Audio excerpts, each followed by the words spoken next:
Bom, o tema desse culto é o tirando o S da crise, olha lá. Ó. E quando a gente tira o S da crise, a palavra que fica é crie. Eu não sei quantos aqui têm o entendimento de que Deus pode levar você a criar algo novo. É muito pouco, glória a Deus, para muita gente que está aqui, mas eu entendo você. Eu digo sério para você, eu te entendo, porque você, durante muito tempo da sua vida, foi ensinado a se conformar com menos. O que é se conformar? Presta atenção numa coisa. Se conformar é tomar a forma. Por exemplo, a água. A água não tem uma forma própria, ela vai tomando as formas que a gente dá para ela. A água que estava totalmente dentro dessa garrafa, tinha a forma da garrafa. Aí eu pego a água que está na garrafa, coloco na taça, aí a água passa a ter a forma da taça. E tem muita gente que é assim. Tem muita gente que vai tomando a forma que alguém dá para ele. Tem muita gente aqui que tomou a forma que os pais deram. E os seus pais te ensinaram a ter medo. Ó, a gente é de Campos dos Goytacazes. Quem é de Campos aqui? Tem um povo aí que está conosco na internet, mas nós aqui, que estamos aqui na igreja, a grande maioria aqui é de Campos dos Goytacazes. E a gente aprendeu aqui em Campos dos Goytacazes que os pais devem trabalhar a vida inteira para poder deixar pelo menos uma meia água para os filhos. Prosperidade na cabeça da grande maioria do povo da nossa região é o pai que não teve nada, nunca teve nada na vida, que não herdou nada, trabalhar muito e quando morrer, pelo menos, ter deixado uns 3 cômodos de casa para um filho. Então tem gente que até hoje acredita que uma bênção é um pai que consegue deixar a sua meia água construída para o filho. Aí o seu filho começa a ser ensinado por você que uma bênção é ele também ter alguma coisa quando ele morrer para deixar para os filhos dele.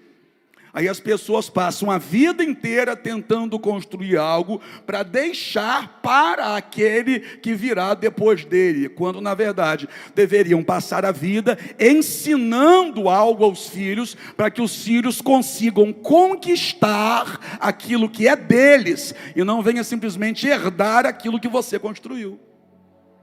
Eu sei que é difícil você acreditar no que eu estou te dizendo. Eu sei, porque você insiste, você foi ensinado exatamente do modo contrário. E aquilo que você aprendeu a vida inteira, eu não tenho pretensão nenhuma de tentar arrancar de uma vez por todas com meia dúzia de palavras aqui. Eu não, mas Deus tem poder para fazer isso. Deus tem poder para fazer aquilo que o apóstolo Paulo falou, transformar você pela renovação do vosso entendimento, para que você possa experimentar qual é a boa, perfeita e agradável vontade de Deus. O que Paulo está dizendo é o seguinte, olha, para experimentar a boa, perfeita e agradável vontade de Deus, só passando por uma mudança de mentalidade. E essa mudança de mentalidade só acontece através da palavra de Deus, que penetra onde a minha palavra, a palavra de um teólogo não penetra, mas a palavra de Deus, a pura palavra de Deus, ela vai lá e entra. Deus não criou você para a escravidão. Deus não criou você para migalhas. Deus não criou você para resto. Deus não criou você para ir tomando forma que dão a você. Deus capacitou você com algo que Ele não deu aos animais, gente, a capacidade de raciocínio. Deus te deu o poder de pensar. Só que a grande maioria das pessoas tem preguiça de pensar. Só gostam de copiar. Você abre uma barbearia aqui, daqui a 30, 60 dias me diz quantas barbearias vão estar no mesmo raio de atuação que a sua. Porque a grande maioria das pessoas não gostam de pensar, criar. Elas simplesmente gostam de copiar. Tem alguém aqui que é de Goytacazes? Eu duvido você me dizer aí agora, sem parar para contar quantas farmácias tem em Goytacazes. Irmão, se você tropeçar na porta de uma farmácia em Goytacazes, você cai dentro da outra. Que parece que em Goytacazes todo mundo quer ter farmácia. Existem alguns lugares aqui na cidade de Campos, que em uma rua só em uma rua, tem 15 igrejas. Porque trouxeram isso até para as igrejas. Você tropeça de uma calçada, cai dentro da outra igreja. Irmão, lá em Guarulhos tem uma rua, uma avenida lá que tem 15 igrejas, na mesma avenida. É doideira. As pessoas saem copiando, e não param para buscar serem criativos. E eu disse aqui no último CRI, no primeiro, né, que foi o último, uma das características de Deus é ser criador. A primeira coisa que Deus fez na Bíblia não foi curar, libertar, salvar, foi criar. No princípio, criou Deus os céus e a terra. Então Deus criador te formou a imagem e semelhança dele. Então há dentro de você um negócio chamado criatividade. Só que por muitas vezes a preguiça não deixa você usar. É mais fácil copiar. É mais fácil olhar para o bairro, o que está dando certo no bairro. O que está dando certo no bairro é loja de acessório de celular. Aí sai uma do lado da outra, um monte de loja de acessórios de celular, e vendendo exatamente as mesmas coisas, porque quem sabe fornecedor mesmo. É tudo igual. Aí fica só briguinha de preço, R$ 2,99, R$ 1,99, dá de graça logo. Que se a guerra for de preço, igual barbearia, um monte de barbearia.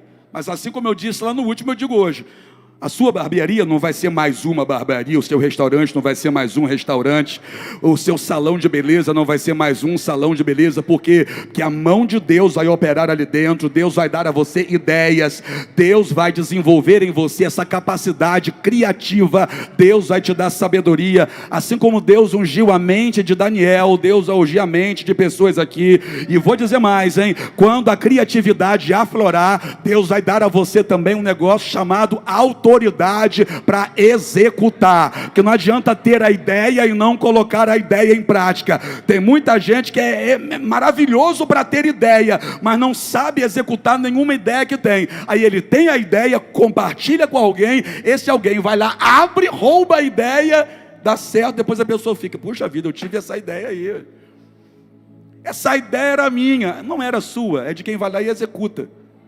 A verdade é essa. Eu estou pregando para um povo que não vai ficar mais debruçado na janela assistindo a vitória dos outros, não. Eu estou pregando para um povo que vai entender que Deus chamou você para coisa grande, Deus chamou você para ser criativo, Deus chamou você e vai derramar uma unção poderosa sobre a sua vida, e onde você colocar a sua mão, você será abençoado. Quem está comigo aqui, dá glória a Deus? Quem trabalha com vendas aqui? Levanta assim, faz assim para eu... Muita gente aqui trabalha com vendas, né? Você crê que esse ano ainda você pode ter um faturamento de R$1 milhão? Alguém pensou assim, isso é impossível. É impossível? É porque você não parou para fazer conta ainda. Se você parar para fazer conta, você vai ver que isso é muito mais possível do que você imaginava. Se você tiver um produto de R$1.000 e vender para 1.000 pessoas, você fatura R$1 milhão. Campos tem aproximadamente 500 mil habitantes. Estou falando de um produto de R$1.000 para você vender para 1.000 pessoas. Após, mas R$1.000 é um negócio muito caro. Então vamos dividir isso por 10. R$100. R$100 é caro, irmão? Um bom produto, algo, ou um serviço até mesmo, um serviço ou um bom produto. R$100 é caro? Sim ou não? Sim ou não? Então arruma 10 mil pessoas para você vender um produto de R$100 que você fatura R$1 milhão. 10 mil pessoas. Campos tem aproximadamente 500 mil habitantes. Eu estou falando de 10 mil. E eu estou falando só de Campos. Agora pega esse produto de R$100, monta uma estrutura na internet e vende para o Brasil todo. 10 mil pessoas podem entrar no seu negócio de uma velocidade absurda. 10 mil pessoas que vão te comprar o seu produto de R$100, você vai ter um faturamento de R$1 milhão. Ah, mas e o custo disso tudo? 10 mil é muito pouco, eu estou falando do Brasil inteiro agora. Então você pode vender para 20 mil pessoas, para 30 mil pessoas, para 50 mil pessoas. 50 mil pessoas é 10% da população de Campos. Agora você imagina isso no Brasil todo. Aí você que trabalha com vendas, eu vou te perguntar de novo, você acha que você não pode ainda esse ano faturar R$1 milhão? Você pode. Só que tem um princípio que você precisa se mover por ele. Pergunta qual? Fé. Você precisa acreditar. Você precisa acreditar como Neemias acreditou. Como assim? Neemias estava vivendo a vida dele tranquila, lá na fortaleza de Suzã. era copeiro do rei Artaxerxes. Artaxerxes via todos os dias Neemias chegar diante dele para servir a ele a taça de vinho, servir a ele a comida. Neemias primeiro bebia o vinho para depois entregar para ele, primeiro comia a comida para depois entregar para ele. Ele bebia o vinho e esperava alguns minutos. Se Neemias não morresse, o vinho poderia ser servido ao rei. Que uma das funções do copeiro era filtrar. Se alguém tentasse matar o rei, matava o copeiro primeiro, o mordomo primeiro. Neemias estava ali servindo ao rei, até que chega alguém lá de Jerusalém, e Neemias pergunta assim, como está o nosso povo lá? Diga assim, nosso povo. Que nosso povo é responsabilidade nossa, sua casa é responsabilidade sua. Seu cônjuge, seus filhos são responsabilidade sua. Então Neemias pergunta, como está o nosso povo? Aí a pessoa vai dizer para ele, olha, está todo mundo chorando, está todo mundo com o coração dilacerado, porque a cidade está destruída, os muros estão derrubados, ninguém tem ânimo, não há ânimo em ninguém lá. Neemias ouviu isso e voltou para a sua rotina. Qual? Servir ao rei. Só que mesmo servindo ao rei, de acordo com o texto, Neemias primeiro chorou, depois orou, e depois foi falar com o rei. Primeiro ele chora para haver um equilíbrio emocional. Ele não agiu por impulso. Depois ele ora para buscar uma direção de Deus. E agora, com o emocional equilibrado e com uma direção de Deus, ele se colocou diante do rei. Aí o rei olhou para ele e viu que ele estava triste. Perguntou assim, Neemias, por que você está triste? Você nunca esteve diante de mim triste. Se eu tivesse o poder para construir uma máquina do tempo, eu ia viajar até o passado, trazer Neemias para Campo dos Goitacazes, para Neemias fazer uma palestra sobre atendimento. Por quê? Porque de acordo com a Bíblia, Neemias nunca atendeu triste. Neemias nunca atendeu mal-humorado. Neemias nunca atendeu mal, ele sempre atendeu bem e com um sorriso no rosto. Aí o rei perguntou, você nunca esteve diante de mim assim? O que está triste assim, rapaz? Aí Neemias, como que eu não estaria? A cidade dos meus pais está destruída, os muros derrubados, estão profanando os sepulcros dos meus pais. Olha como ele tinha uma direção de Deus, estão profanando os sepulcros dos meus pais. Por que ele está dizendo isso? Porque Artaxerxes era um rei medo-persa, e os persas acreditavam que um dia os mortos iam se levantar da sepultura. Então para os persas, sepultura era lugar sagrado. Aí Neemias diz assim, estão profanando as sepulturas dos nossos pais. Tocou na ferida do rei. Aí o rei disse assim, peraí, o que você quer que eu faça? O que eu posso fazer por você? Neemias diz assim, me dá autorização, prepare as cartas que me autorizem a entrar em Jerusalém e reconstruir a cidade. Aí o rei disse para ele, eu vou preparar as cartas, vou mandar madeira para ajudar na reconstrução, mas tem uma coisa, me diga quando você volta. Você não vai demorar não, né? Neemias era o tipo de funcionário que fazia falta. E é esse tipo de gente que Deus levanta. É esse tipo de gente que Deus abençoa. Aí Neemias foi para Jerusalém. Quando chegou em Jerusalém, de acordo com o texto, ele ficou andando pela cidade 3 dias. Por quê? Antes de fazer alguma coisa, ele avaliou a situação. Avaliou a situação durante 3 dias. Aí de repente, a Bíblia vai dizer assim, de madrugada me levantei, Neemias falando. De madrugada me levantei, eu e poucos homens que estavam comigo. Nenhum animal havia conosco, a não ser aquele que estava comigo. Ele só tinha um cavalo. E por que ele cita o cavalo que ele tinha? Porque para carregar as pedras de um lado para o outro, os cavalos eram utilizados para essa tarefa. E as pedras eram muito grandes. Aí Neemias nos dá uma lição de o que é ser empreendedor. Pergunta o quê? Primeiro ele avaliou a situação. Na hora certa ele se levantou para fazer. E ele usou o que ele tinha, sem reclamar do que não tinha. Ele usou o que ele tinha, sem ficar reclamando do que ele não tinha. Começaram a reconstrução do muro, Patrick. A reconstrução daquele muro duraria 152 dias, mas eles reconstruíram o muro em 52 dias. Por quê? Porque Deus abençoou. E por que Deus abençoou? Porque Neemias não parou. Tem gente que começa e quer que Deus abençoe. Como é que Deus vai abençoar coisas que você vive deixando pela metade, rapaz? Neemias não parou. Em alguns momentos, Neemias mudou a estratégia. Por quê? Porque os inimigos vieram tentar fazer Neemias parar, Neemias e quem com ele estava, parar de reconstruir o muro. Aí sabe o que Neemias fez, Kisla? Pergunta o quê? Ao invés de colocar pedras com as duas mãos, Neemias colocou na mão de cada um uma espada.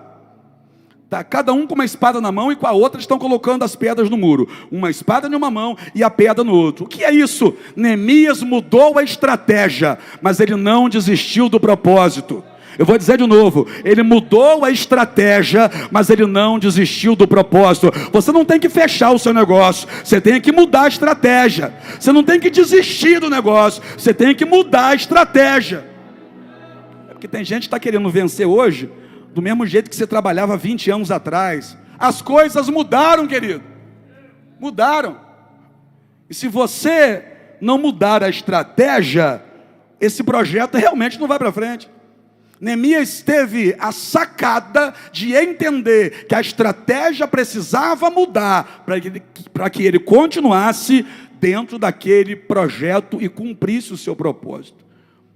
As coisas mudaram, irmão.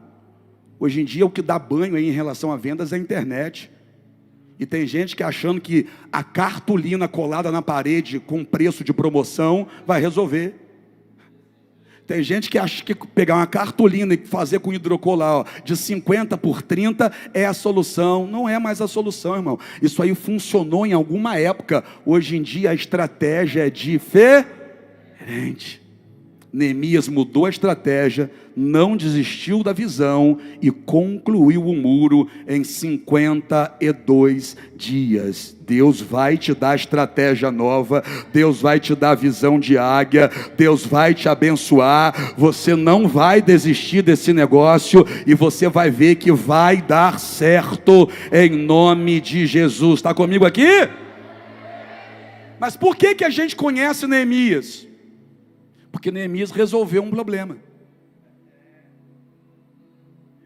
Você quer prosperar?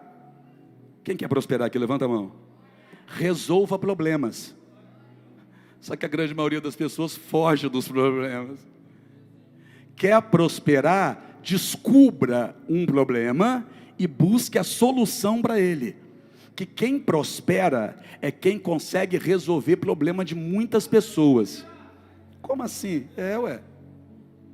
Se você resolver um problema de alguém, essa pessoa está disposta a pagar a você por causa da solução desse problema. Descubra um remédio para calvície. Resolva o problema do calvo. Você vai ver como o dinheiro vai entrar no seu bolso. Resolva o problema da pessoa que está com dificuldade de transporte na cidade de Campos. E você vai ver como o dinheiro vai entrar no seu bolso. Resolva o problema de alguém que está tentando engravidar e não consegue. Você vai ver como o dinheiro vai entrar no seu bolso. Resolva o problema de alguém que está querendo se livrar de uma celulite, de um negócio assim, que eu não sei o nome, eu não sei nem o que é celulite. Mas resolva esse problema e você vai ver o dinheiro entrar no seu bolso. Resolva o problema de uma turma aí que não quer mais usar pochete. Que é isso, pochete? Esse negócio que fica pendurado aqui, ó, que a gente não quer mais usar. Resolva o problema. O irmão já está dizendo ali, resolva. Resolva o problema de alguém que não quer mais usar pochete. E você vai ver que o dinheiro vai entrar no seu bolso. Só que a grande maioria das pessoas está tentando se esquivar dos problemas, quando na verdade o problema é uma bênção para quem descobre a solução e traz à tona e faz isso conhecido de muita gente. As grandes empresas só são grandes porque resolvem o problema de muita gente. Os grandes empreendedores só se tornaram grandes porque descobriram um problema, uma dor do mercado, e agora trabalham para solucionar aquela dor. Olha aqui, ó. Alguém descobriu uma dor. Qual? Não dá para carregar um computador desse tamanho de um lado para o outro. Aí pegaram um computador e colocaram dentro do negócio desse aqui, ó, porque isso aqui é um computador.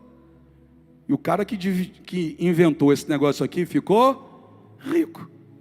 Teve um dia que um camarada com um pedacinho de arame na mão, pedacinho de arame desse tamanho, ele foi dobrando o arame, ó, dobrou para um lado, dobrou para o outro, dobrou de novo. Aí ele estava com umas folhas em cima da mesa, ele pegou o arame que ele fez algumas dobras e prendeu todas as folhas. O que é isso? Ele inventou um negócio chamado cripe. O cara com o arame na mão inventou um negócio chamado cripe e ficou milionário porque ele resolveu um problema. Lá no seu bairro, quem sabe, tem algum problema. De repente você tem uma tia que tem algum problema. Aquilo pode ser para você um sinal. A minha tia tem um problema, ela passa por isso, isso e isso. Se eu criar alguma coisa para resolver esse problema dela muita gente também tem. Eu tô com uma ideia aqui para resolver o problema de quem tem unha encravada. Deve ser horrível ter unha encravada. Eu estou com uma ideia aqui para resolver um problema de quem tem prisão de ventre. Que é isso, apóstolo? Deve ser horrível você ter prisão de ventre. Descubra um problema, por mais maluco que ele seja. Descubra e traga uma solução, porque aí o dinheiro vai começar a entrar no seu bolso de forma natural. Neemias descobriu o problema, ao invés de fugir do problema, partiu para cima dele. E aí nós conhecemos Neemias e falamos sobre ele até hoje. Por quê? Porque Neemias não era um malandro, um preguiçoso que ficava dentro de casa com a traseira sentada no sofá, assistindo televisão e esperando as coisas cair do céu. Não, Neemias se levantou. Ele mesmo diz: de madrugada me levantei. Por quê? Vai ter com a formiga, ó preguiçoso. Quem vive de preguiça, de braço cruzado, esperando as coisas cair do céu, vai acabar sendo atingido por um raio. Mas prosperar não vai. Está comigo aqui, irmão? Sim ou não? Vamos para a Bíblia, vamos? Segundo livro das Crônicas, capítulo 29. Segundo livro das Crônicas, capítulo 29.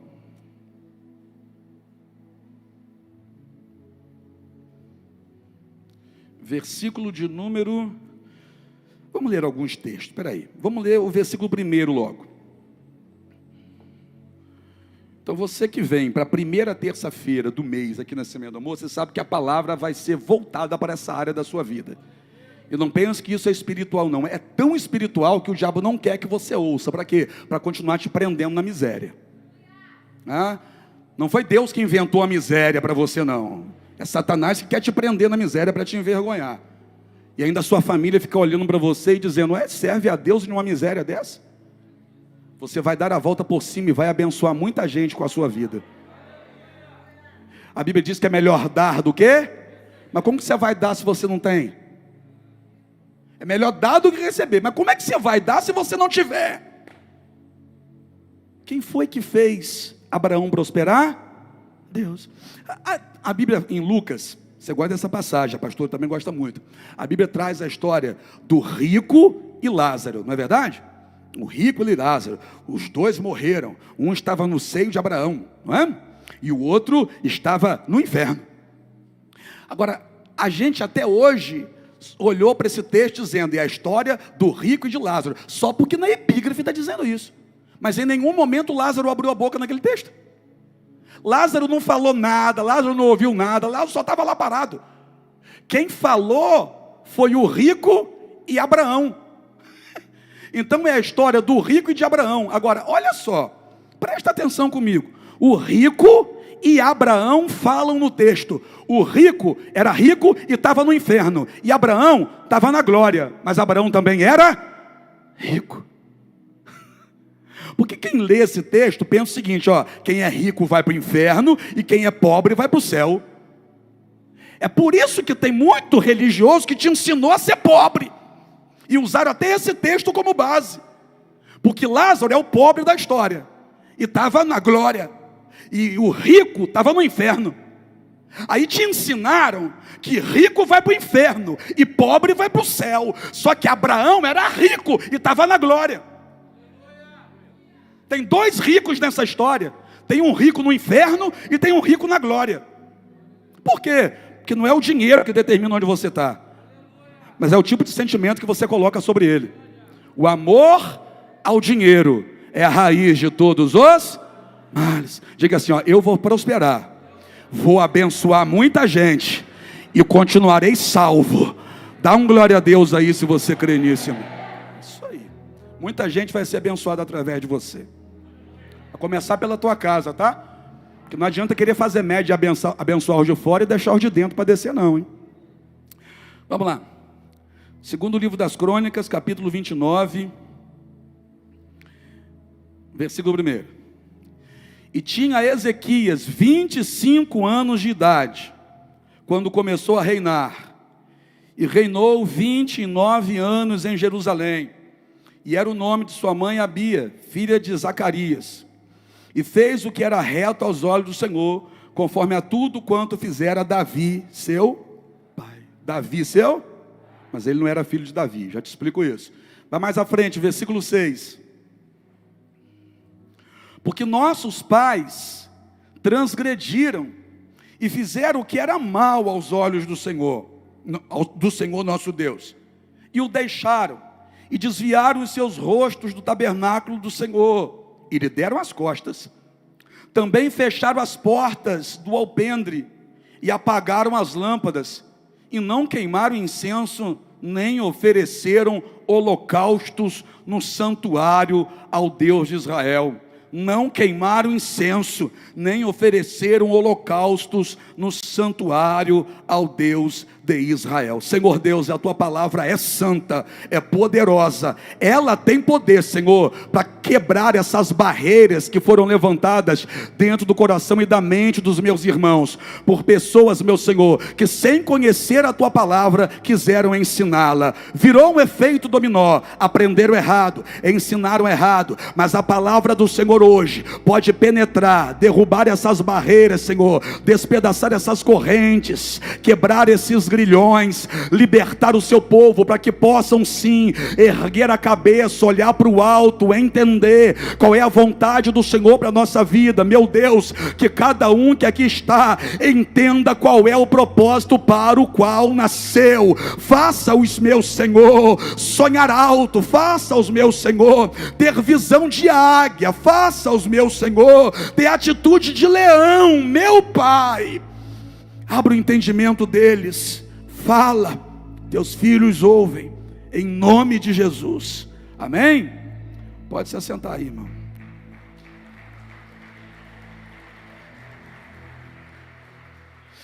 A história de Ezequias nos está sendo contada. É contada aqui, é contada no livro do profeta Isaías, é contada no segundo livro dos reis. Vamos tomar como base isso que lemos aqui. De acordo com o contexto, com 25 anos, chega um problema nas mãos dele. Um grande problema. Um grande desafio. Mas como eu já disse aqui, aqueles que de fato se sobressaem, não são os que fogem dos problemas, mas são aqueles que buscam força em Deus, enfrentam os problemas e os resolvem. Esses marcam a sua história e a vida deles também fica marcada. Ezequias assumiu um reino falido, completamente falido. O pai dele era Acaz. Acaz fez tudo errado. Acaz fez o que era mal aos olhos do Senhor. Mas apóstolo, o senhor leu aí na Bíblia no versículo 2, que Ezequias fez tudo quanto fizera Davi, seu pai. Porque ele olhou para Davi e teve Davi como exemplo de pai. Ele olhou para aquilo que foi Davi e disse: é assim que eu quero ser. Ele não olhou para o pai biológico dele e disse: é assim que eu serei. Não. E olha que Ezequias tinha tudo para dar errado. Por quê? Porque olha o lar que ele cresceu. A casa que ele cresceu, o pai dele decidiu virar as costas para Deus. E como era o rei, levou todo um povo a virar as costas para Deus. Se ele influenciou até os de fora, que dirá a pressão que ele não exercia do lado de dentro. Se ele leva um povo, minha irmã Kíssila, a adorar outros deuses, você imagina o que ele não exigia de dentro da casa dele. Você imagina a luta que passou Ezequias crescendo dentro da casa de um homem como esse. Você imagina comigo Ezequias querendo orar, e o pai dele dizendo: está fazendo o que aí, rapaz? Ezequias querendo ler a Torá, e o pai dele: tira a mão disso. Porque o pai dele levantou altares a outros deuses, fez alianças que não deveria ter feito, fez aliança até com o rei da Assíria, empobreceu, perdeu ouro, perdeu prata, perdeu exército. Ele negociou seu próprio exército quando as crises contínuas começaram a chegar no reinado dele. Ele enfraqueceu todo o reino. Ele não estava nem aí para o que o povo estava passando. O povo estava sofrendo, ele não estava nem aí. Ele não queria saber do que estava acontecendo com o povo. Ele foi um péssimo rei, um péssimo exemplo. E a palavra é essa: o reino estava falido, completamente falido. E é nesse tempo que esse homem morre. O cidadão foi tão ruim que nem foi permitido a ele ser sepultado no sepulcro dos reis. Não deixaram ele ser sepultado no lugar que sepultavam todos os reis, não. De tão ruim que foi esse homem, de tão perverso que ele foi, de tão imundo que ele foi, ninguém queria saber dele. Nem depois de morto as pessoas queriam honrar ele. Porque depois que morre todo mundo vira bonzinho, né? Ah, fulano era tão bom, a ele não. Ele morreu e as pessoas continuam dizendo aquilo que de fato ele foi. Péssimo, péssimo, a escória, fez tudo errado, fechou o templo, apagou as luzes, no altar não tinha mais holocausto, não apresentava mais incenso, por quê? Porque ele tirou todos os sacerdotes, os sacerdotes não estavam exercendo o seu ofício, porque esse rei não queria mais, ele não queria mais culto, acabou o culto na época dele, não tinha mais culto. E aí o que aconteceu? Deu tudo errado, o reino empobreceu, faliu, e além do reino estar falido, ainda está subjugado ao rei da Assíria, porque o pai dele fez um acordo com o rei da Síria e pagava impostos a ele. Tudo errado. E agora? E agora esse cidadão de 25 anos assume um trono assim. Essa bomba vem para a mão dele. Sabe aquela situação em que tem uns irmãos aqui que até brigam, chupa essa manga aí agora. Descasca esse abacaxi. Porque ter nas mãos algo que está dando certo, é só seguir o fluxo. Agora, faz o que na situação dele? O problema estava agora nas mãos de Ezequias. Como se resolve isso? Ezequias tem duas opções. Ou ele se coloca na condição de vítima e diz, não tem jeito por conta do que meu pai fez. Não tem solução porque o meu pai foi assim e é por isso que eu estou desse jeito. Eu sou um quebrado porque meu pai quebrou. Eu não tenho nada porque meu pai não deixou nada. Eu não dou certo porque quem veio antes de mim deu errado. Ezequias podia se colocar como muitos se colocam, nessa condição de vítima, e é tão mais fácil. É mais fácil porque não exige da pessoa um esforço para tentar mudar. Só um esforço para dizer, é assim mesmo, eu não tenho o que fazer. Meus pais foram ruins. Meus pais não me ajudaram, meus pais não me deram estudo, meus pais não me apoiaram, meus pais não me incentivaram, não deixaram nada para mim. E enquanto se apoiam nessas muletas, nessas desculpas, a vida continua a mesma droga de sempre. Então ele tinha duas opções. Ou ele se coloca, como muitos têm se colocado hoje, nesse lugar de vítima, ou então ele levanta a cabeça e diz, quer saber? Eu vou ser protagonista de uma nova história. Não importa como foi na casa do meu pai, na minha casa vai ser diferente. Não importa como foi a vida financeira dos meus pais, a minha vai ser diferente. Não importa se eles não tiveram nem um carrinho velho para andar, os meus filhos vão provar de algo melhor, porque eu vou provar de algo melhor. Não importa se lá até para comer era difícil, na minha mesa vai ter abundância e vai ter fartura. Não importa se ele, por causa das escolhas dele, deu errado na vida, eu, por causa das minhas escolhas novas, eu darei certo onde os meus pais deram errado. E foi isso que ele decidiu fazer. Ele decidiu dar certo. Irmão, desculpa, mas como a pastora diz, né, se ajeita na cadeira porque você escorregou. Respira fundo, bata no seu peito e diga para você mesmo, vencer É questão de decisão. Ah, pastor, não é não. É sim questão de decisão. E essa decisão eu não posso tomar por você. É você que tem que tomar. Se coloca no lugar dele para você ver se é questão de decisão ou se não é. Qual a chance que esse rapaz tinha? 25 anos de idade. Nunca governou nada. E agora caiu um reino falido no colo dele. Imagina o seguinte, 25 anos de idade.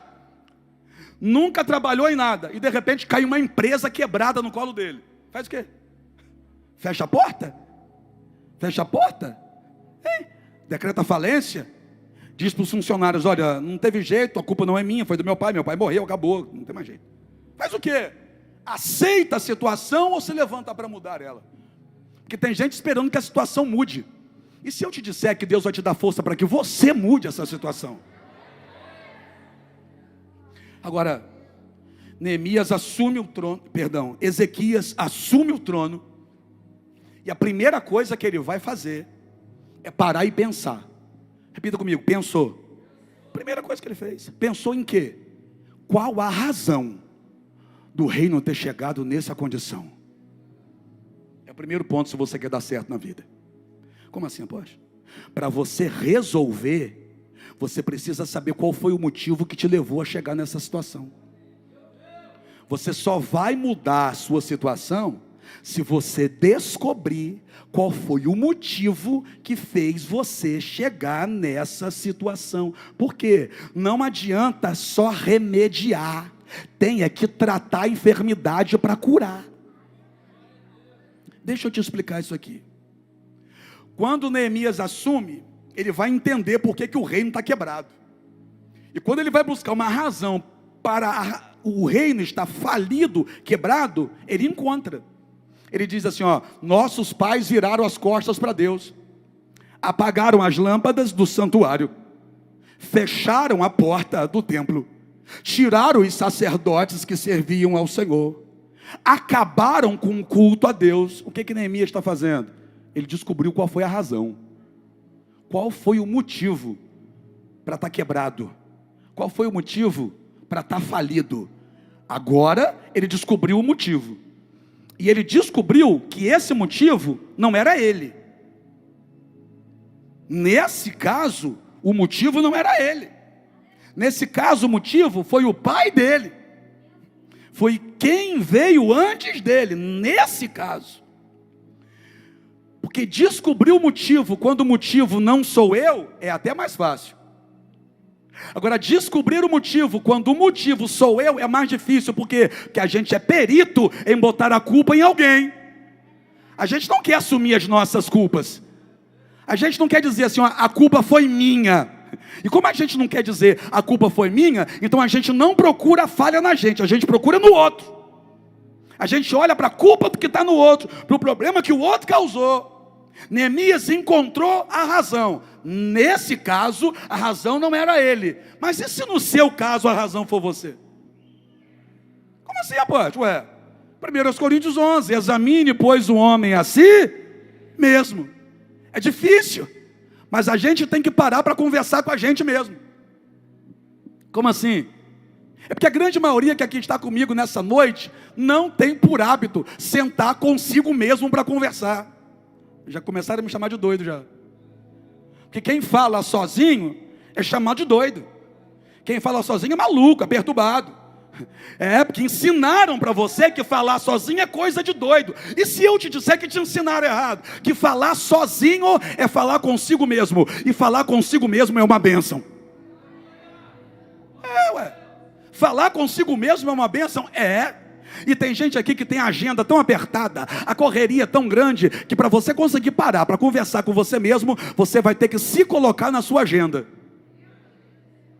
Como assim? Marca uma audiência com você mesmo para amanhã.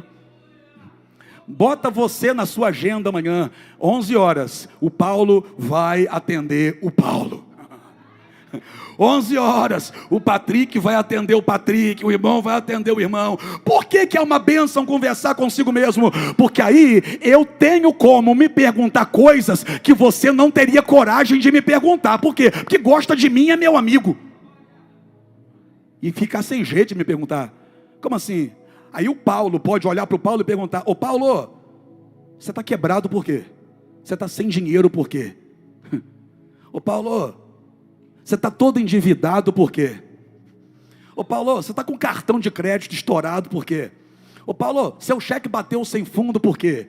Ô Paulo, as vendas caíram por quê? Ô Paulo, você não consegue mais crescer financeiramente por quê? Você teria coragem de me perguntar uma coisa dessa se eu estivesse passando por isso? Claro que não. Você é gentil, e a sua gentileza, o seu jeito de ser, não faria com que você me colocasse na parede e me perguntasse uma coisa dessa. Agora, se ninguém me perguntar isso, eu perco a oportunidade de olhar para dentro de mim e descobrir onde é que eu estou errando. Agora, já que ninguém teria coragem de me perguntar uma coisa dessa, quem tem que perguntar sou eu. Por quê? Porque eu preciso descobrir qual é a razão. Pare e pense, irmão. Tem gente aqui que está endividado. Você precisa descobrir qual é a razão. Você está endividado por quê? Se você não tiver a resposta para essa pergunta, você não tem um ponto de partida para sair da dívida. Você está com prestação da casa atrasada a ponto da Caixa tomar de você? Por quê? Que quando você comprou não estava dentro do seu orçamento, não? Você está com um carro com BA. Você fala BA para ficar mais bonitinho, mas é busca e apreensão. Você está com um carro com busca e apreensão, por quê? Porque tem que ter alguma razão. Não pode. Alguém roubou você, pegou teu dinheiro e aí você não teve dinheiro para pagar? 3 meses. Porque eu acho que é com 3 meses que dá BA, não é? 3 meses te roubaram? Não pode. Tem alguma coisa errada. Por que o teu carro está com busca e apreensão? Por que o seu aluguel está atrasado? Por que você não está conseguindo vender mais nada onde você trabalha com vendas? Por que tem colega de trabalho seu que está batendo meta e você não bate a sua? Por quê? Porque tem a galera do salão, barbearia, está aqui, veio também hoje, ou não? Por que os clientes não estão voltando?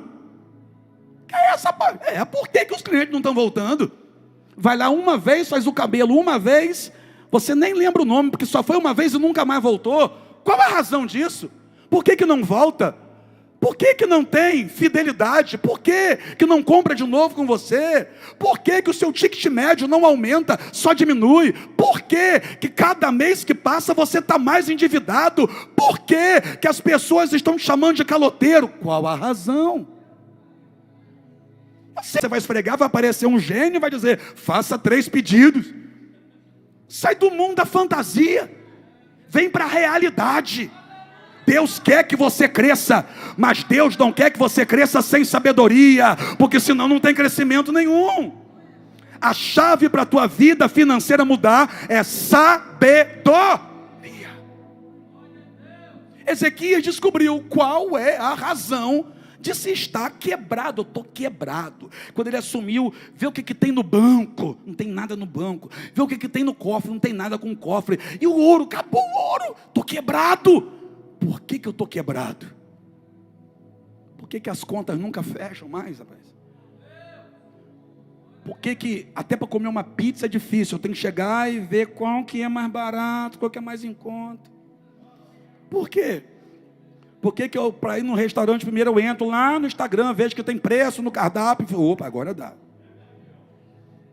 Por que você está prometendo levar a sua esposa para jantar fora há mais de 6 meses? Ela já está achando que tem alguma coisa errada, não pode. Por quê? Porque não tem dinheiro. Para ir em Lagoa de Cima está a maior dificuldade. Por que você veio de bicicleta tendo um carro? Apóstolo, porque eu quero exercitar minhas pernas. Será que foi isso ou porque não teve gasolina? Se você ficar mentindo para você mesmo, você não vai encontrar qual é a razão. Tem gente, irmão, que gosta de viver de aparência. Compra o que não é para comprar na hora que não devia comprar, com dinheiro que nem tem, para impressionar quem não gosta. Mas qual é a sua realidade? A realidade de Ezequias: estamos falidos, estamos quebrados. Qual é a razão? Viraram as costas para Deus, fecharam o templo, tiraram os sacerdotes, apagaram as lâmpadas. Qual é o motivo? O motivo é esse aqui. É esse aqui. Aí agora que Ezequias sabe o motivo, ele vai atacar a causa, não o efeito. Ele vai atacar a causa. Posso falar sim ou não? Quem tem seu próprio negócio aqui? Por que as vendas estão mal? Me diga, pelo amor de Deus. Por que as vendas estão mal? Apóstolo, eu não sei. Você tem que saber, o negócio é seu. Se você não sabe por que as vendas estão mal, você é um péssimo administrador. Porque você nem parou ainda para analisar qual é a razão. Por que as suas vendas estão indo mal? Em muitos casos aqui, sabe qual é a razão, Juliana? Mau atendimento. A pessoa tem uma lanchonete, só que você trabalha fora e abriu uma lanchonete. Aí você botou o seu primo para trabalhar para você. Por quê? Porque o seu primo é uma benção, Estava precisando de um negocinho e você dá qualquer coisa a ele. Você dá qualquer trocadinho a ele final de semana. Aí você botou seu primo para lá trabalhar na lanchonete. Aí passo eu, 3 horas da tarde, sem almoço, com a fome doida. Eu passo e olho para um negócio lá e vejo um monte de coxinha. Eu paro para comprar a coxinha. E está um infeliz no telefone. Eu dou boa tarde, nem para minha cara ele olha. Eu estou com fome, meu. E quando eu estou com fome eu fico nervoso, que você não tem ideia. E o cidadão está me tratando mal, ele nem olha para mim. Eu dou bom dia, boa tarde, ele não me responde. Eu pergunto, essa coxinha aqui, quanto que é a coxinha? Vê para mim uma coxinha com refrigerante, só um instantinho que eu já vou atender. E não atende. A mensagem que ele está mandando para a namorada é mais importante do que o cliente que está na frente dele. Sabe por quê? Porque ele, trabalhando ou não, me tratando bem ou não, no final de semana você vai dar R$150 a ele. Só que eu nunca mais boto meus pés lá dentro. E ainda saio de lá. Se alguém me perguntar, almoçou? Eu falei, não. Eu vou falar, não. Eu comi uma coxinha ali que me deu raiva. Eu vou falar, não vá lá. Pra você não ser maltratado como eu fui. Aí no final do mês a sua conta não fecha.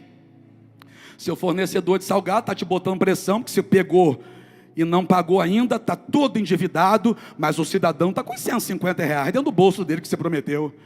E você, ele quer que você se lasque. Ele quer que você se arrebente. Seu caixa não é problema dele. O seu aluguel que você tem que pagar não é problema dele. Aí eu te pergunto, por que a tua lanchonete não está indo bem? Eu não sei. Não sabe não? Manda um cliente secreto lá para fazer uma pesquisa. E manda com uma câmerazinha aqui, ó. Aonde você estiver, você vai ter vontade de sair correndo e ir lá, agarrar no pescoço dele e pegar de volta todos os 150 que você deu na semana anterior. O que é isso, apóstolo? É a verdade. É a verdade. Apóstolo, não sei porque eu abri o salão, botei uma menina lá para trabalhar comigo, mas não sei porque a coisa não está indo bem. Eu vou te dizer por quê.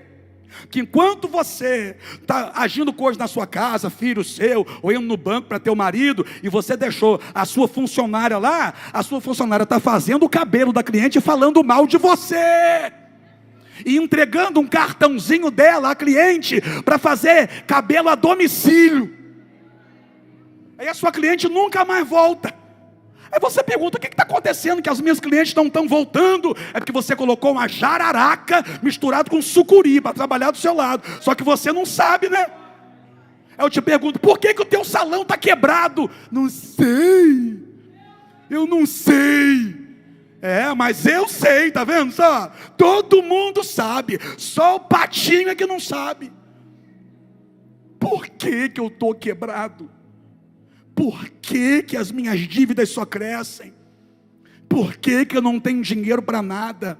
Não, se você quer ter dinheiro para tudo, primeiro ponto é você descobrir por que você não está tendo dinheiro para nada. Porque senão, quanto mais você ganhar, mais você vai perder. E eu vou dizer um negócio a você, eu sei do que eu estou falando, eu estou em Campos dos Goytacazes. E se tem um lugar onde a gente é mal atendido, infelizmente, é dentro da cidade de Campos dos Goytacazes. Quando vem gente de fora para ficar em Campos, eu fico com o maior medo de ser maltratado em hotel, porque já foram várias vezes convidados nossos aqui, maltratados dentro de hotel aqui na cidade. Que isso, apóstolo? É a verdade. Aí você pergunta, por que que não cresce? Por que que não prospera? Apóstolo, por que que eu estou quebrado? Quem tem que saber é você. Ezequias descobriu. E quando Ezequias descobriu, ele fez alguma coisa com aquilo que ele descobriu. Eu vou falar, irmão, eu vou falar. Você vai ter que ter coragem para ouvir, mas eu vou falar. Ezequias descobriu o seguinte, foi porque fecharam o templo. Abre o templo. Foi porque apagaram as lâmpadas. Traga azeite, acenda as lâmpadas. Foi porque tiraram os sacerdotes. Chama os sacerdotes. Peraí, não chama só os sacerdotes não. Chama os sacerdotes e chama os levitas. Coloca cada um no seu lugar. Os sacerdotes para apresentar incenso ao Senhor. Vai ter que ter fumaça no altar de novo. Chama os levitas para entoar cântico de adoração ao Senhor. O que é isso? Quando Ezequias descobriu qual era a razão, ele trabalhou, meu irmão, para acabar com aquilo ali. Ei, se você descobrir qual é a razão de você estar quebrado, você tem que eliminar essa razão imediatamente. Se a razão de você estar quebrado é o seu cartão de crédito, quebra ele agora aí. Quebra ele agora. Quebra ele agora. Se a razão de você estar quebrado é o seu talão de cheque, pica isso agora. Rasga tudo. Não deixa nenhuma. E liga para o gerente do banco e diga assim, eu não quero mais cheque, me proíba de dar cheque. Se a razão de você estar quebrado é aquele primo que vive comprando coisas no seu nome, aprenda a falar uma palavra grandona para ele. Pergunta qual? Não. Me empresta? Não. Tira uma TV na Casa Bahia? Não tiro nada. Não. O que é isso? A Bíblia diz para não me colocar por fiador do meu irmão, para que não seja tirado o travesseiro de debaixo da minha cabeça. O problema é que a gente quer fazer o que a Bíblia não manda fazer para ser bonzinho para todo mundo, para agradar as pessoas, aí acaba sofrendo por causa disso. Por que que você está quebrado? Por que que você não consegue prosperar no seu negócio? Por que que as suas vendas estão caindo? Por que os clientes não voltam? Ezequias descobriu. Abre o templo, chama os sacerdotes, chama os levitas, acenda as lâmpadas, faça tudo bonitinho. E agora que Ezequias fez tudo? Ezequias fez tudo, mas está pensando que a coisa mudou assim? Não. Ezequias também olhou para o rei da Síria e disse assim, a partir de hoje está desfeito o acordo que o meu pai fez com o Senhor. Por quê? Porque talvez a razão de você estar quebrado seja algumas alianças que não deveriam estar acontecendo mais. Primeira coisa, não tenho mais aliança com o rei da Síria. Aí você acha que o rei da Síria gostou? Gostou nada. Munou. O bicho foi furioso, hein? Ficou babando, pior que um pitbull com raiva. O bicho ficou doido. Juntou o exército e disse, eu vou acabar com ele. Vamos partir contra ele com tudo. Ele está pensando que ele é quem? Enquanto Ezequias, ou o reino, estava sendo explorado, para o rei da Síria, tá maravilhoso. Quando ouviu um não bem grandão, passaram a não prestar mais. É porque você não vale nada na boca de quem não presta. Entendeu, né? Que isso, apóstolo? É a verdade. Para você parar de falaram mal de mim. Vão falar mal de você. Vão continuar falando. Porque prego que se destaca ganha martelada. Cortou com o rei da Síria. E agora o rei da Síria vem para atacar. Mas Neemias já tinha feito tudo para consertar a verdade. Neemias começou a fortalecer o reino. O exército começou a crescer novamente. O ouro começou a ser multiplicado. A prata também. Neemias manda fazer torres de vigília. O reinado começa a crescer, começa a prosperar. Por quê? Porque quando foi eliminado a causa daquilo que levou à falência, eles começaram a prosperar. Eles começaram a prosperar de uma maneira que eles nunca haviam prosperado antes. Como assim, apóstolo? A velocidade da prosperidade foi muito grande. Por quê? Porque Neemias descobriu a causa e resolveu o problema. Quando você descobrir a causa do que está deixando você sem dinheiro, o dinheiro vai começar a aparecer de onde você nem esperava que viesse. Você vai começar a ter condições de passear com a sua família, de colocar o melhor na sua mesa. Você vai olhar e vai dizer, que bênção é essa aqui? É Deus fazendo você prosperar. Só que o rei da Síria veio, e agora? E agora que a fúria é muito grande. A fúria é grande, mas Neemias já fez de tudo. Neemias já fez de tudo, é verdade, mas e aí? E aí que lá no capítulo 32, no versículo 20, Neemias já tinha feito tudo. Tudo aquilo que cabia a ele fazer. E com tudo aquilo que cabia a ele fazer, agora tem mais uma investida dos inimigos contra a vida dele. E diante daquilo, ele não sabia o que fazer.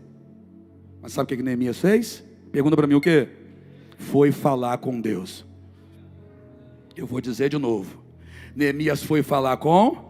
Aí eu já estou no capítulo 32. O texto que a gente leu é no capítulo 29. No capítulo 29, Neemias começou a trabalhar. Neemias arregaçou as mangas e fez tudo o que tinha que fazer. Abriu a porta, acendeu as lâmpadas, chamou sacerdote levita, colocou fogo no altar, apresentou holocaustos. Neemias fez tudo que estava ao alcance dele. E é tão bonito que diz o capítulo 30, que no capítulo 30, não é coincidência essa palavra para hoje. No capítulo 30, a Bíblia vai dizer que Neemias restabeleceu a celebração da Páscoa. No capítulo 30, eles que estavam sem celebrar a Páscoa há anos, voltam a celebrar a Páscoa. Ou seja, ele fez tudo o que cabia a ele fazer. Mas agora ele precisava de algo que só Deus tinha poder para fazer. Aí é bonito a dinâmica do texto. Porque Neemias só foi pedir a Deus para fazer um milagre depois que ele fez tudo o que ele podia ter feito. Como assim, apóstolo? É a mesma coisa que a gente tem que fazer. Não é vir para o culto CRI, olhar para o céu e falar: Deus, me dá dinheiro. Que é isso? Você está doido? Se Deus te der dinheiro, fala comigo depois, porque até hoje ele não me deu não. Deus não dá dinheiro a ninguém. Não é vir para o culto e falar assim, não, agora eu fui para o culto, eu levantei a mão e eu falei: Deus, resolve a minha dívida. Eu vou chegar em casa e quando eu olhar lá, a dívida vai estar perdoada. Vai não, tá? Quando eu olhar na minha conta, vai ter 50 mil. Vai não. Quando eu puxar o extrato amanhã, eu que estava lá com um cheque especial todo tomado, vai estar lá positivo 180 mil. Oxe, vai não. Vai não. Quem tem que pagar a dívida é você. Quem tem que trabalhar é você. Quem tem que acordar cedo é você. Tem uma turma que acorda meio-dia e quer prosperar. Quem tem que acordar cedo é você. Quem tem que arregaçar as mangas é você. Quem tem que trabalhar é você. Quem vai ter que ligar para os clientes é você. Quem vai ter que atender bem no seu salão é você. Quem vai ter que fazer um pós-venda de excelência para que haja recorrência é você. Quem vai ter que apresentar muito bem o contrato para que ele seja assinado é você. Dentro daquilo que você não puder, aí Deus entra para fazer. Essa situação, Ezequias não podia fazer, porque está vindo um exército inteiro, e ele está se reerguendo agora. Aí o exército inteiro está vindo, está dizendo, e o rei Senaqueribe disse assim: olha, Ezequias, todos os reis que eu enfrentei, eu peguei os deuses deles e joguei com a cara no chão. Eu vou fazer a mesma coisa com o Deus de vocês. Ezequias, eu vou fazer esse povo seu aí comer esterco e beber urina. Eu vou tomar a terra de vocês. Ezequias ouviu tudo isso, mandou chamar o profeta Isaías. Quando Ezequias pegou a carta que esse rei mandou e apresentou ao profeta Isaías, Isaías disse assim: Ezequias, só tem um problema aqui. Qual? É porque ele mandou para você a carta. Pois é, ele mandou para mim então. Ele mandou para o endereço errado. Essa carta não é sua não, você abriu correspondência que não era sua. Como assim? Ele está dizendo aqui na carta que ele vai pegar o Deus de vocês e vai jogar com o rosto em terra. Você é Deus? Não sou não. Então não é para você isso aqui. Ele está dizendo que ele vai fazer esse povo comer esterco e beber urina. Esse povo é seu? Não é não. Foi quem que prometeu esse povo que ia entrar numa terra para comer leite e mel? Foi? Deus. Então Deus disse que ia fazer provar do leite e mel. Ele está dizendo que vai fazer comer esterco e urina? Esse povo é seu? Não é não. Então essa carta não é para você não. Ele está dizendo aqui que vai tomar as suas terras, tomar as terras desse povo. Foi você, Ezequias, que deu a terra para esse povo? Não fui eu não, profeta. Então essa carta aqui não é para você. Você abriu correspondência que não é sua. Vai para o altar e leva essa carta para Deus. Ezequias foi para o altar, dobrou o joelho, abriu a carta e disse assim: ó Deus, que habita entre os querubins. Ele sabia direitinho o endereço de Deus. Ó Deus, que habita entre os querubins, Senaqueribe está vindo em marcha, dizendo que vai tomar essas terras que o Senhor deu a esse povo, dizendo que vai fazer esse povo que o Senhor fez provar do leite e mel, comer esterco e beber urina. E ele está dizendo na carta que vai pegar, vai pegar o Senhor e vai jogar o Senhor com o rosto em terra. Deus ficou de pé no trono. Eu vou dizer, Deus ficou de pé no trono, olhou para Ezequias e disse: calma, essa peleja não é sua, essa luta agora é minha. Deus mandou um anjo e derrotou todo o exército da Síria. Que é isso? Quando eu faço aquilo que eu posso, Deus entra para fazer o que eu não posso. Se você se esforçar, Deus fará você prosperar. Se você administrar bem, Deus fará você prosperar. Se você organizar a sua empresa, Deus fará você prosperar. Se você atender bem os seus clientes, Deus fará você prosperar. Se você se aperfeiçoar na sua profissão, Deus fará você prosperar. Quem está comigo?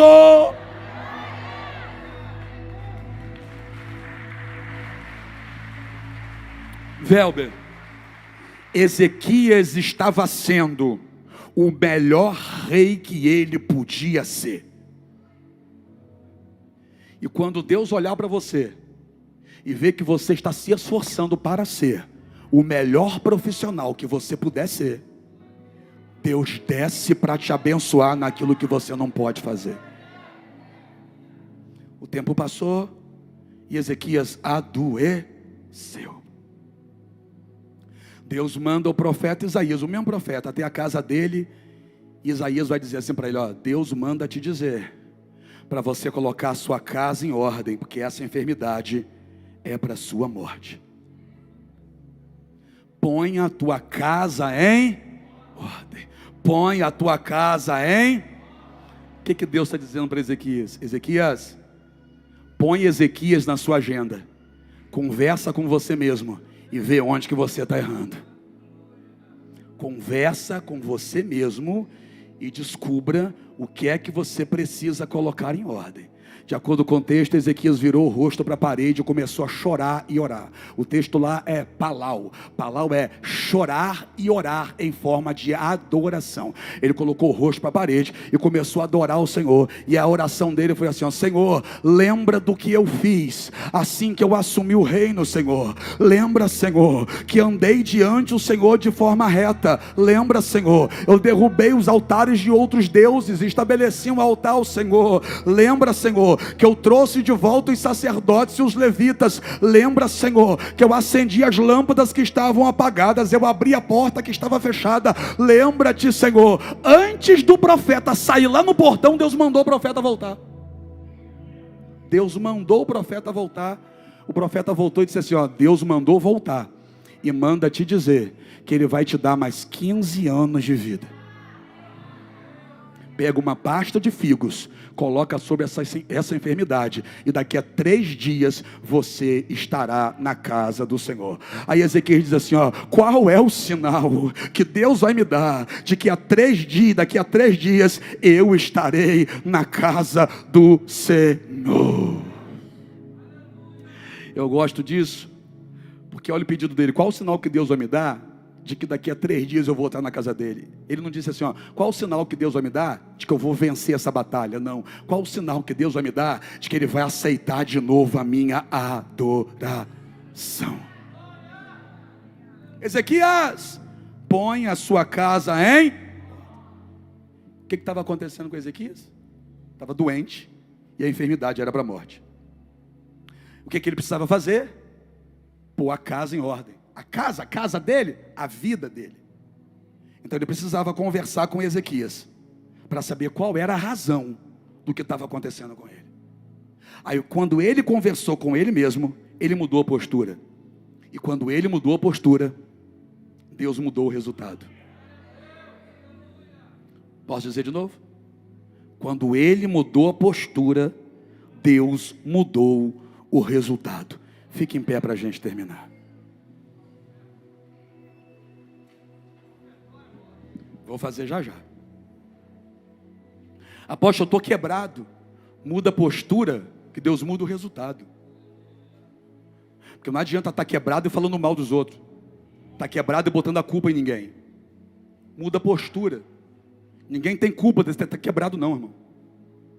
Eu vou repetir. Ninguém tem culpa de você estar falido não, estar quebrado não.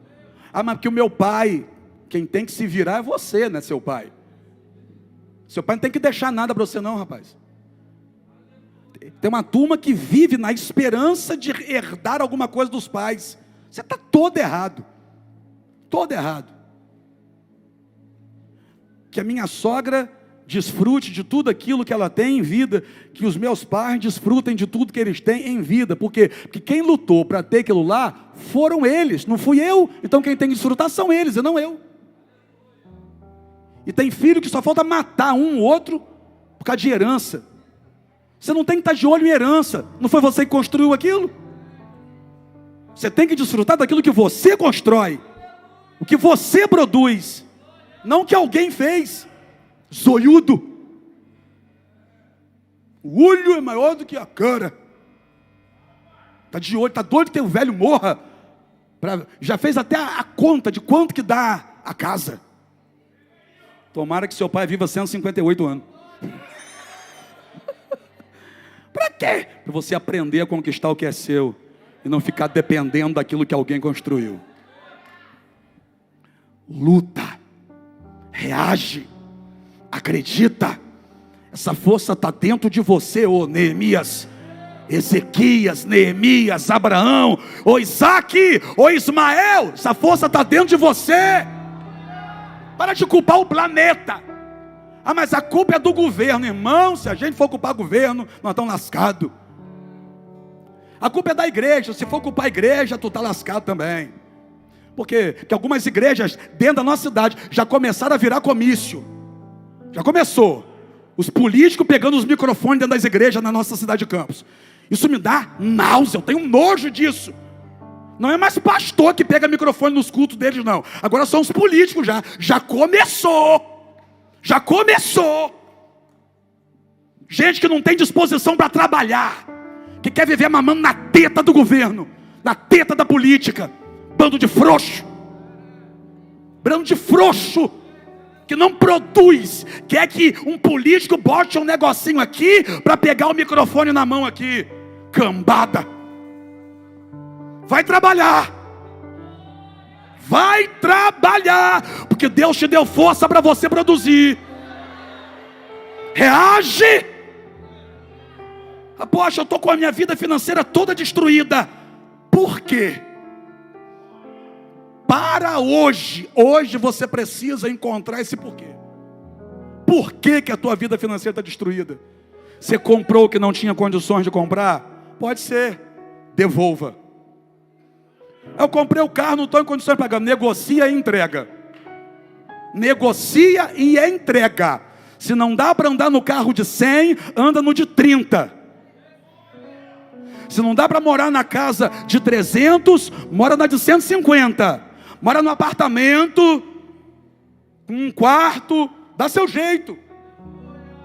Qual é a razão de estar todo endividado? Tem uma razão. Que não adianta a gente fazer dívida e depois entregar o endereço de cobrança do céu.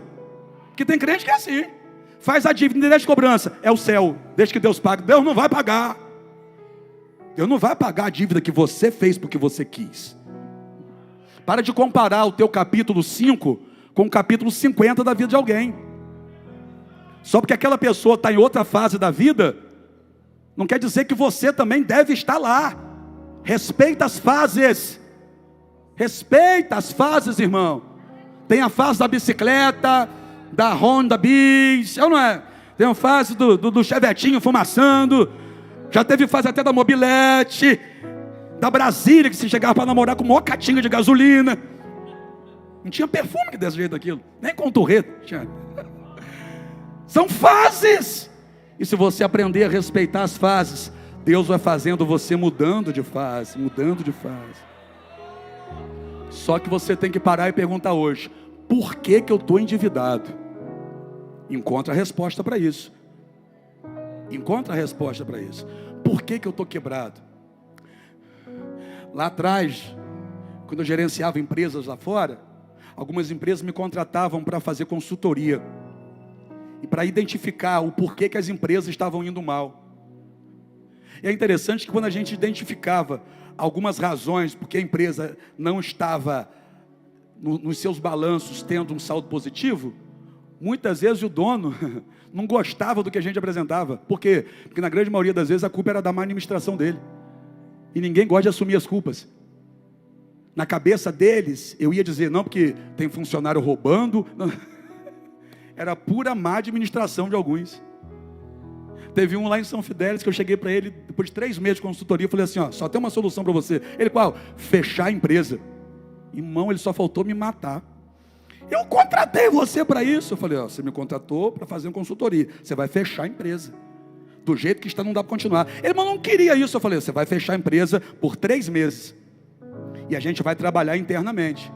Daqui a 3 meses você vai abrir de novo e você vai dizer reinauguração. E a gente vai mudar algumas coisas de lugar. Ele, isso não vai funcionar. Eu falei, você me contratou ou não contratou? Você me contratou e não quer ouvir a verdade? Depois de 3 meses a gente fez reinauguração da empresa, mexeu internamente, tirou alguns funcionários de lugar. A empresa funciona até hoje. Faz mais de 25 anos isso. A empresa funciona até hoje, uma das maiores de São Fidélis. O que é isso?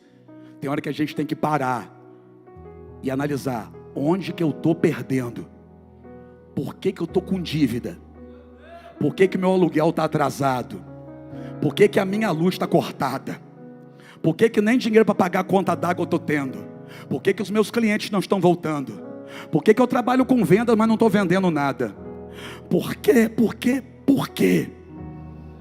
Se você tiver coragem de fazer essa pergunta para você mesmo, Deus vai te dar sabedoria para encontrar essa resposta.